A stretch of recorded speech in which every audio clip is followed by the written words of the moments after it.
Hello and welcome. I'm BluenoseLJ. This is my match preview for the game against Leicester City on Wednesday, the 16th of January. This is going to be a difficult game for Everton. Leicester City are a very good side. They have some really good players who are going to hurt you if you give them the opportunity to do so. Players like Jamie Vardy, who just need one opportunity to score. So we have to be at the top of our ability if we want to get anything from this game at all. Um, Leicester have started the season well, as they have done the last few seasons. They're currently third in the Premier League, 1 point off the top of the table and 4 points above us. They've actually yet to draw this season, winning 8 games and losing 4. So it does show that while they do win games, they can be beaten as well. So if we are at the top of our game, I do think that there is the possibility for us to get a good result against them. And I think even a draw would be a good result, but hopefully we can push on and get the same kind of performance as we did against Chelsea, and we would then stand a really good chance of getting 3 points, which would put us just 1 point behind them.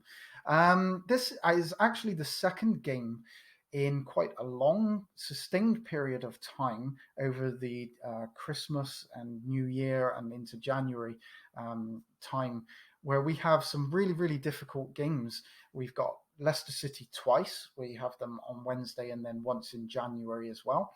Arsenal, Manchester United, Wolves, West Ham, Aston Villa. So it's going to be a tricky period for us. Obviously, the Manchester United game in the Carabao Cup is sandwiched in there in between. So I actually think that this is kind of the make or break of our season. Now, it all started with the game against Chelsea at the weekend. I was very surprised by the not just the result that we got against Chelsea. I was actually expecting us to get beat. As an Everton fan, obviously, I always go into a game hoping that we will win. But the way that Chelsea have been playing recently and the way that Everton have, especially since the Liverpool game, I did fear the worst, especially when I saw the team sheet with obviously no Digne, no Coleman, Rodriguez was out as well, Gylfi Sigurdsson sitting in the kind of number 10 position. The back four. Now, I did think that looked a little bit more solid than in previous weeks where we've kind of played the three with the wing backs, which I just didn't really think worked. So it it looked more solid, but it's obviously 4 centre backs. Although Holgate and Godfrey have both played in the left and right position before, so I did think that looked a little bit more solid. And I but I wasn't expecting the performance that we got from basically every single player on the pitch. I have to mention players like Jordan Pickford, who have come in for a lot of criticism over the last, well, with Jordan Pickford, probably over the last season and more, where he has clearly made some really basic errors and made some mistakes that have cost us dearly. But um, the save that he made where he tipped it onto the post was absolutely phenomenal. And actually, in recent weeks, Jordan Pickford has probably been, for me, our most consistent player. Obviously, Dominic Calvert-Lewin as well, but Jordan Pickford, the way that he has come back, responded, I don't really see too many of those mistakes. But the saves that he's making at the moment, he's made some very, very good saves, and he made two more, at least two more against Chelsea at the weekend. So I have to say about Jordan Pickford that I've been one of those people who have been on the back of Jordan Pickford, but I'm also an Everton fan who wants to see Everton players doing well, and I want to give credit to players when they deserve it. And Jordan Pickford definitely deserves credit for the performances that he's put in recent weeks. Now, I also want to mention Gylfi Sigurdsson. Like I say, I was a bit worried about Gylfi. Uh, he's been off the pace for the last season and more. And I've actually said that I didn't want to see Gylfi Sigurdsson playing for Everton anymore, and I would like to see him sold. Now, one game isn't going to change my mind, but the fact is that Gylfi Sigurdsson had a very, very good game against Chelsea, and showed the Gylfi Sigurdsson of maybe kind of old, maybe not as good as what he was 2 seasons ago, but he definitely showed that there is still a footballer there. And he's not as bad as some of his performances in recent months, I would say, have shown. He is a good player. There's no question about it. He just hasn't performed, but he did against Chelsea. Ice cold for that penalty as well. And again, I have to give credit to Gylfi Sigurdsson for coming in, standing up, and showing that he is still a quality player. Now, the likelihood is if Rodriguez is fit for the game against Leicester City, that he will come back, and rightfully so.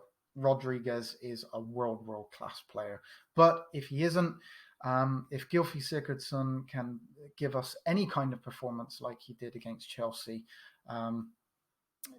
then we will be in with a chance. I mean, I think he made 6 opportunities in that game, which is the highest for an Everton player in the last 5 or 6 years, I believe.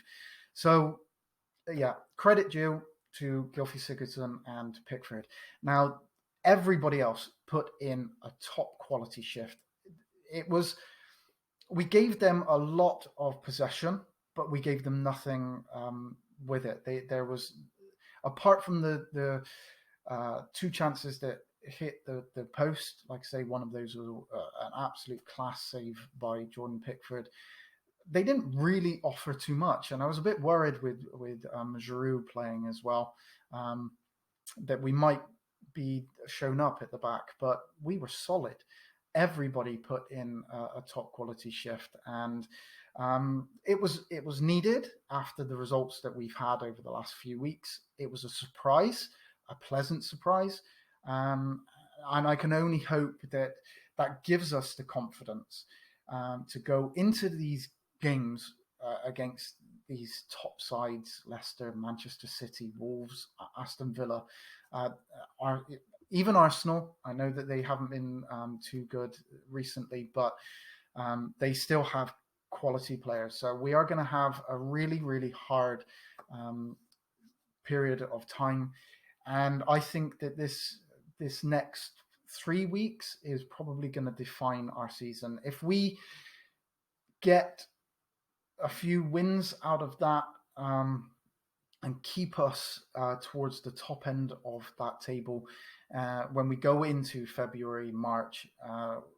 it will give us a really good platform to push on to maybe get a Europa League spot, or who knows whether we can get a Champions League spot. But if we lose a whole handful of those games, we're going to start seeing ourselves cut off from the top teams, and it's going to be very difficult for us to go into the later parts of the season and really amount to anything for the season. So we have a very difficult period of time. We've overcome one of those with Chelsea. We need another performance like that against Leicester City, who, if we don't perform, if we perform the same way that we did against teams like Manchester United, even Burnley, if we play like that, we are going to get beat, and we'll get beat well. So we need the same kind of performance. I'm not worried about the ball possession. We had 28% against Chelsea, but like I say, we didn't give them any opportunity to do anything really with it. So Leicester are going to probably have a lot more of the ball than we are. They're going to be at home.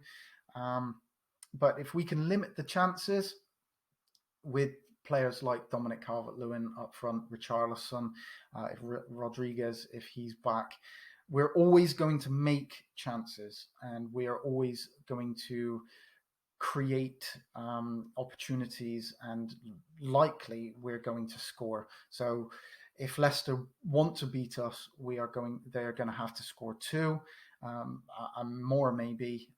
Hopefully, Dominic Calvert-Lewin can get back on the score sheet. Richarlison hasn't been scoring recently, so if he can get back onto the score sheet as well, you know, we have the players. We definitely have the players in order to punish Leicester, just like they could punish us if they're not on the top of their game as well. I'm hoping that we'll go with the same kind of back four that played against Chelsea. I'm not sure if Coleman would be back. I'm not sure when he is back. But if we go with that kind of back four with Allen and Decore as those holding midfielders, we're going to be hard to break down. And if Pickford is on the same kind of form as he has been the last few weeks, it's going to be really difficult for Leicester City to beat us. And that's the way that we should be looking at this game. We are a very good side ourselves. Leicester are a good side, but so are we. We have very, very good quality players. We have world-class players. Richarlison and Rodriguez are world-class. Allen is a Brazilian international. We have internationals throughout our team. Dominic Calvert-Lewin is turning into one of the most deadly strikers in football at the moment. So he only needs one chance. So we have everything that we need in order to beat Leicester City. We just need the same kind of performance as we did against Chelsea, and we will give ourselves a very, very good chance of getting something from this game. Going into this period, it is important that we get as many points as we possibly can and stay in touch with the top end of that table, so that going into the latter part of the season, we have some kind of something to chase after. And obviously European football is what we need to be doing. We're going to have hopefully some new signings in January as well. But like I say, at the moment, we have a team that is capable of beating. We've beaten the top of the table, Tottenham, already this season. So we are capable of beating anyone on our day. And let's hope that we get another performance and another result against Leicester City. And I'll do another video, hopefully talking about how well we did and how we're now sitting in the upper end of the Premier League after the game against Leicester on Wednesday. Thank you very much for watching. Please subscribe if you haven't, to be up to date with videos, which I am trying to do as often as I possibly can. Thank you again for watching, and I look forward to seeing you on my next video.